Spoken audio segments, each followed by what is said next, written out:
आज का हमारा टॉपिक है भाषा, लिपि, बोली और व्याकरण।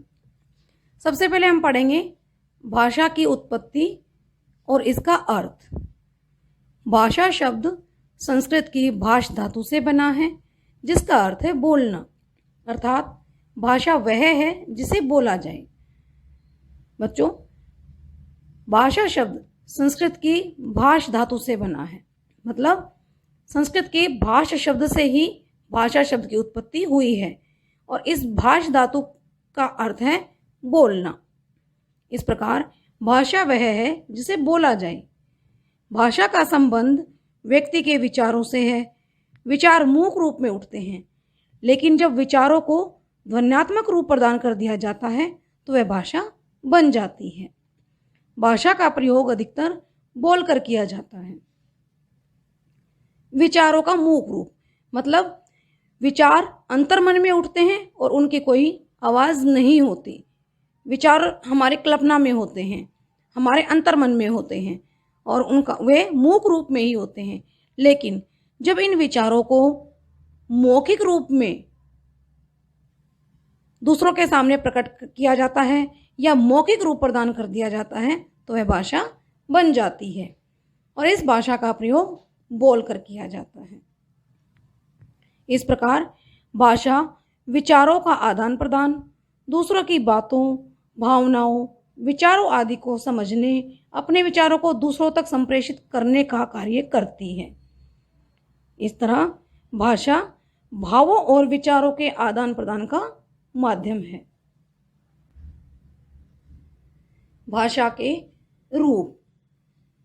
मनुष्य अपने विचारों को बोलकर या लिखकर प्रकट करता है और दूसरे उसे सुनकर या पढ़कर समझते हैं। इस आधार पर भाषा के दो मुख्य रूप हैं, मौखिक भाषा और लिखित भाषा।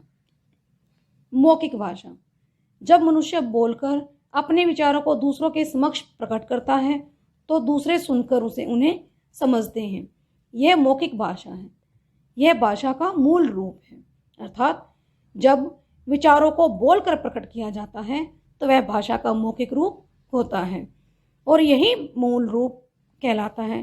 भाषा का मूल रूप मतलब जब भाषा प्रयोग में ली गई तो भाषा का मौखिक रूप ही सबसे पहले प्रयोग में लिया गया, इसलिए मौखिक रूप भाषा का मूल रूप कहलाता है। लिखित भाषा, जब मनुष्य लिखकर अपने विचारों को दूसरों के समक्ष प्रकट करता है तो दूसरे पढ़कर समझते हैं। यह लिखित भाषा है। लिखित भाषा को लिपि द्वारा प्रकट किया जाता है। हिंदी भाषा देवनागरी लिपि में लिखी जाती है। बच्चों, जब इन्हीं विचारों को लिखकर दूसरों के समक्ष प्रकट किया जाता है तो वह भाषा का लिखित रूप कहलाता है। लिपि, जब इसी भाषा को हम लिखते हैं तो भाषा को लिखने के लिए कुछ चिन्हों की आवश्यकता है, जिनके माध्यम से हम अपने विचारों को लिखित रूप दे सकते हैं। इन लिखित चिन्हों को ही लिपि कहते हैं और हिंदी भाषा की जो लिपि है वो देवनागरी है। इसके अतिरिक्त विशेष परिस्थितियों में अपने विचारों को प्रकट करने के लिए मनुष्य कुछ संकेतों का भी प्रयोग करता है। उन्हें सांकेतिक भाषा कहते हैं, जैसे हाथ दिखाकर किसी को रुकने का इशारा करना, किसी की तारीफ करने के लिए अंगूठे और अंगुली को मिलाकर घेरा बनाकर दिखाना आदि। व्याकरण में सांकेतिक भाषा का अध्ययन नहीं किया जाता। बच्चों, सांकेतिक भाषा, जब हम संकेत के माध्यम से अपने विचारों को प्रकट करते हैं वह सांकेतिक भाषा कहलाती है, लेकिन इस सांकेतिक भाषा का अध्ययन नहीं किया जाता। क्यों? क्योंकि सांकेतिक भाषा के माध्यम से हम केवल कुछ ही विचारों को प्रकट कर सकते हैं। सभी विचारों को प्रकट करने के लिए हम सांकेतिक भाषा का प्रयोग नहीं कर सकते, इसलिए सांकेतिक भाषा का अध्ययन नहीं किया जाता और ना ही इसे भाषा के रूपों में शामिल किया जाता है। विश्व में अनेक भाषाएं हैं। भारत में भी अनेक भाषाएं हैं। इनमें से 22 भाषाएं भारतीय संविधान के द्वारा मान्यता प्राप्त कर चुकी हैं, जिनके नाम निम्नलिखित हैं: हिंदी, कश्मीरी, डोगरी, उर्दू, पंजाबी, असमिया, बांग्ला, ओडिया, मराठी, गुजराती, तमिल, तेलुगु, कन्नड़, मलयालम, संस्कृत, सिंधी, नेपाली, कोंकणी, मैथिली, संथाली, मणिपुरी और बोडो। ये 22 भाषाएं हैं जिनको भारतीय संविधान के द्वारा मान्यता प्राप्त है। बच्चों, हम भाषा को किस प्रकार सीखते हैं और इसी भाषा के आगे कई रूपों में प्रयोग किए जाते हैं। इसी आधार पर भाषा के कई और रूप भी हैं, आइए उन्हें पढ़ें। पहला रूप है मातृभाषा। बच्चों, मातृभाषा वह भाषा है जिसको बच्चे अपने परिवार से सीखते हैं, अपनी माँ से, अपने परिवार से और अपने समाज में जिस भाषा को बोलकर वह सीखता है या समाज के लोगों द्वारा, अपनी माँ के द्वारा या अपने परिवार के अन्य सदस्यों के द्वारा वह जिस भाषा को सीखता है वह मातृभाषा कहलाती है। मातृ अर्थात माँ। माँ और परिवार से सीखी भाषा को मातृभाषा कहा जाता है।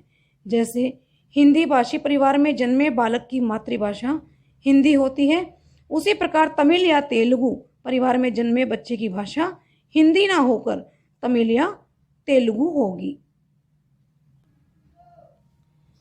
दूसरी है राजभाषा। राजभाषा का अर्थ है राजकाज या सरकारी कामकाज की भाषा। बच्चों, जिस भाषा का प्रयोग सरकारी कामों में या राजकाज के कार्यों में किया जाता है वह राजभाषा कहलाती है। 14 सितंबर 1949 को संविधान में हिंदी को राजभाषा अर्थात सरकारी कामकाज की भाषा के रूप में स्वीकृति दी। इसीलिए 14 सितंबर हिंदी दिवस के रूप में मनाया जाता है। बच्चों, ये बात बहुत इंपॉर्टेंट है कि हम इस क्वेश्चन को दोबारा फिर से समझें। 14 सितंबर 1949 को संविधान द्वारा हिंदी को राजभाषा का दर्जा दिया गया और तभी से 14 सितंबर को हिंदी दिवस के रूप में मनाया जाता है। अगला है राष्ट्रभाषा। राष्ट्रभाषा राष्ट्र की भाषा, देश की भाषा। भारत में अनेक राज्य हैं और हर राज्य की अपनी भाषा है। जैसे जम्मू की डोगरी, गुजरात में गुजराती, महाराष्ट्र में मराठी, केरल में मलयालम तो असम में असमिया आदि। भारत के सभी राज्यों में हिंदी भाषा सामान्य रूप से समझी और बोली जाती है, अतः हिंदी को राष्ट्रभाषा भी कह सकते हैं। राष्ट्रभाषा मतलब जिस भाषा को देश के अधिकांश लोग बोलते हैं, बोलने में जिस भाषा का प्रयोग करते हैं वह राष्ट्रभाषा कहलाती है। अगला है संपर्क भाषा। वह भाषा जो जन जन के बीच संपर्क का माध्यम बनती है। मतलब जब दो भाषाभाषी लोग बातचीत करते हैं या एक दूसरे के साथ संपर्क स्थापित करना चाहते हैं तो वे जिस भाषा का प्रयोग करते हैं वह संपर्क भाषा कहलाती है। संपर्क भाषा जो वैचारिक, सांस्कृतिक एवं भाषिक स्तर पर आपस में जोड़ने का कार्य करें। भाषा में यह भूमिका हिंदी निभाती नजर आती है। भारतीय अलग अलग भाषा के होते हुए भी हिंदी के माध्यम से आपसी संपर्क बनाए रखते हैं। जैसे उत्तर भारतीय से दक्षिणी पूर्वी या पश्चिमी भारतीय हिंदी में ही बात करता है, यह संपर्क भाषा है।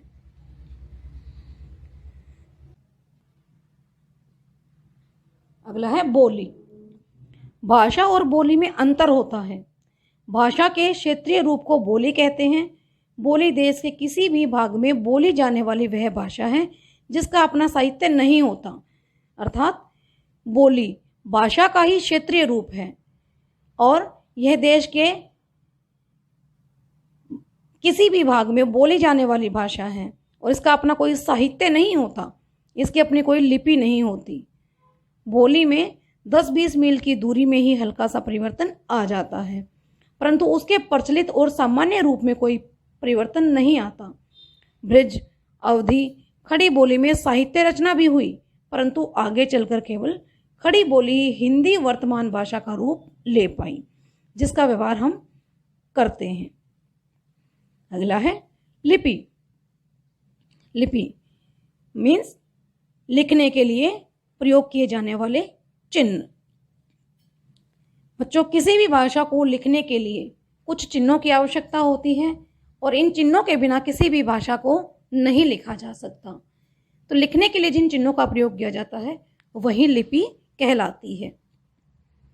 भाषा का मूल रूप मौखिक है, जबकि लिखित रूप बाद में विकसित हुआ। बोली जाने वाली ध्वनियों को स्थायी रूप प्रदान करने के लिए कुछ चिन्ह निश्चित किए गए हैं। ये चिन्ह ही लिपि कहलाती है। किसी भी भाषा के वर्णों को लिखने की विधि लिपि कहलाती है। लिपि न होती तो इतिहास में अनेक सूचनाएं हम तक नहीं पहुंच पाती। अर्थात अगर लिपि नहीं होती तो किसी भी भाषा को लिखित रूप नहीं दिया जा सकता था और ना ही लिखित रूप में इतिहास की ये सारी सूचनाएं हम तक पहुंच पाती। इसलिए किसी भी भाषा को स्थायी और लिखित रूप देने के लिए लिपि का होना आवश्यक है। अंग्रेजी में इन्हें अल्फ़ाबेट कहा जाता है। विश्व में अनेक भाषाओं की लिपि एक समान है तो कुछ भाषाओं की अलग। जैसे यूरोपियन भाषाओं की लिपि रोमन है, परंतु सभी भारतीय भाषाओं की लिपि देवनागरी नहीं है। भारत की अधिकतर लिपियों का विकास ब्राह्मी लिपि से हुआ। अर्थात सभी भाषाओं की लिपि जरूरी नहीं कि एक जैसी हो। बहुत सी ऐसी भाषाएं हैं जिनकी लिपि एक जैसी है, लेकिन कई भाषाएं ऐसी भी हैं जिनकी लिपियां अलग हैं। जैसे अंग्रेजी की लिपि रोमन और हिंदी की लिपि देवनागरी है। और जितनी भी लिपियां हैं उन सभी लिपियों का विकास या उद्गम ब्राह्मी लिपि से हुआ है।